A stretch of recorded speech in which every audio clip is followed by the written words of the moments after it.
So it's been 3 years since I've been in the UK, obviously because of COVID, and it's been interesting having this snapshot going back to see how things have changed. And what's been really noticeable is the maturing of ALDI as a business. So ALDI has moved really from being that pure hard discounter to being more of a soft discounter, which means they're starting to bring in some of the things you may historically have seen in the Sainsbury's and the Tesco's, such as the marketing claims, the provenance claims, the British grown, getting far more into those sort of softer things that historically have been dominated by Tesco's and Sainsbury's.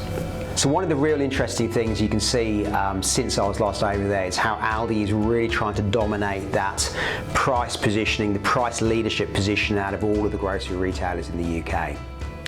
And in the 2 weeks running up to Christmas, which is a sort of a fiercely competitive time, it's a real opportunity for retailers to encourage switching, capture the hearts and minds of consumers, bring them into your store perhaps for the first time, and then try and retain them.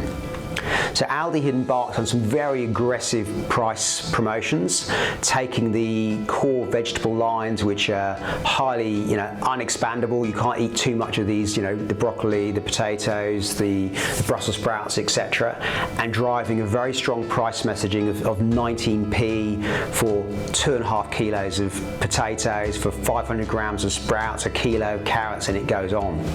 And what you saw is Tesco's and Sainsbury's having to react to this. And it's likely that this price deflation is being absorbed by ALDI and therefore Tesco's and Sainsbury's, and it's really about driving footfall into ALDI and then trying to retain those customers in ALDI. If we go back a number of years and we look at the strategies that the Tesco's and Sainsbury's were putting in place, they were increasingly trying to compete with each other and differentiate their offering from each other.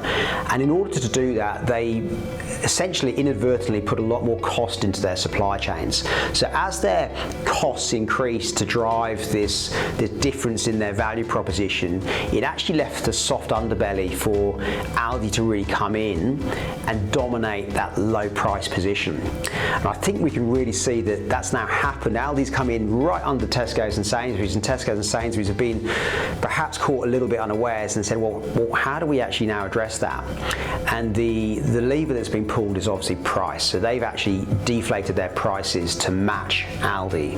Now the challenge with that is that the Sainsbury's and Tesco's supply chains are much more costly to operate than the ALDI supply chain. The low-cost operator, the everyday low-price value proposition that ALDI has always been famous for. And I think we can now see that there's probably some pain being experienced by Tesco's and Sainsbury's in regard to how do they react to ALDI's price positioning now.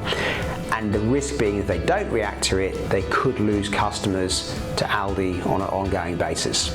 So what this is that, the same could be playing out in Australia. You've got Coles and Woolworths, you've got ALDI. And Coles and Woolies have again got more better invested fresh supply chains relative to ALDI, and therefore how do they react to the ALDI proposition and maintain their market share?